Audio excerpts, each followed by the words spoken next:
አቁራል ምናምን እንቅልፍ እየተኛው አይደለም እኮ። ታዲያ ራስሽ መጉዳት የለብሽም እኮ አይደለም። መፍትሄ ብንፈልግ አይሻልም? ኧረ ሀይሚ በእግዚአብሔር አታልቅሽ በእናትሽ። ተው በእናትህ በቃ ከዚህ በላይ ልቤን አትስበረው።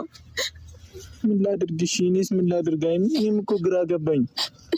እኔም እኮ በራሴ መንገድ ላይ ነኝ አይደለ? እንደዚህ አይነት ነገር ውስጥ ቆይ እንድትገባ ያደረግኩ እኔ ነኝ። አናድጄ ነው እሷን ያገኘሃት? አናድጄ ነው አይደል?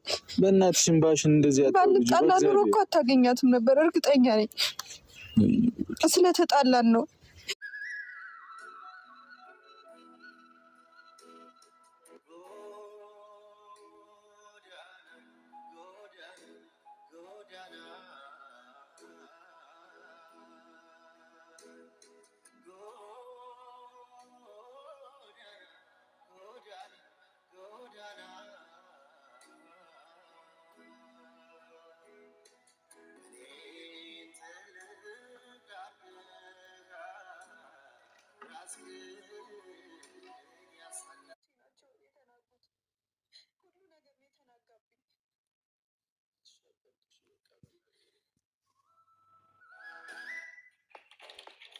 የለም ብሩኬ፣ እዚህ ተመችቶኛል። አሁን ሂድ በቃ።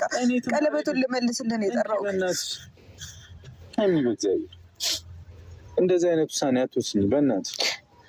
እኔ ጋር አስገድጄሽ ምንም ነገር ማድረግ ራሱ እኔ ጋር ቢቀመጥ ራሱ እጄ ላይ አላደርገውም። ከዚህ በኋላ ቦርሳዬ ውስጥ ይቀመጥ ይሆናል እንጂ ለማላዋየው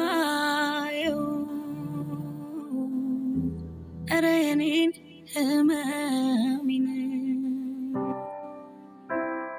ለማልንገር መሆን ስለሌለበት ነው። እኔ ተስፋ ማድረግ አልፈልግም በራሴ ላይ በወደፊቱ ምናምን በቃ ተስፋ መስጠት አልፈልግም ለራሴ።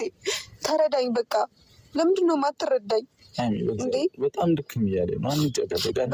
በእኔና በአንተ እኔ ብቻ አይደለሁም፣ በጣም ብዙ ሰው ቤተሰብ ራሱ ተስፋ ነበረው አይደል እንዴ? ታውቃለህ አይደል? ግን በቃ ሁሉም ነገር ከንቱ ሆኗል።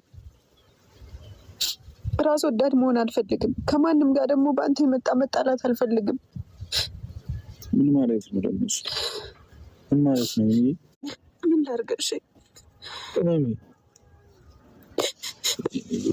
ኧረ ሀይሚ በእናትሽ ተይ። ሀይሚ ስንት ተስፋ አለን እኮ እኛ፣ ብዙ ተስፋ አለን። ተስፋ የለም ተው አለን። ሀይሚዬ እንዴ ግዴታ ረገዘች እና የኔ ልጅ ነው ማለት ነው? መልሽልኛል። አላውቅም። እሱን እውነቱን እኮ ይወጣል፣ ፈጣሪ ብቻ ነው የሚያውቀው። ግን ለምን እኔን በዚህ ልክ ለምን ፈተና ውስጥ ገባሁኝ? እኔ ከፈጣሪ ጋር ራሱ ጸብ ውስጥ ልገባ ነው።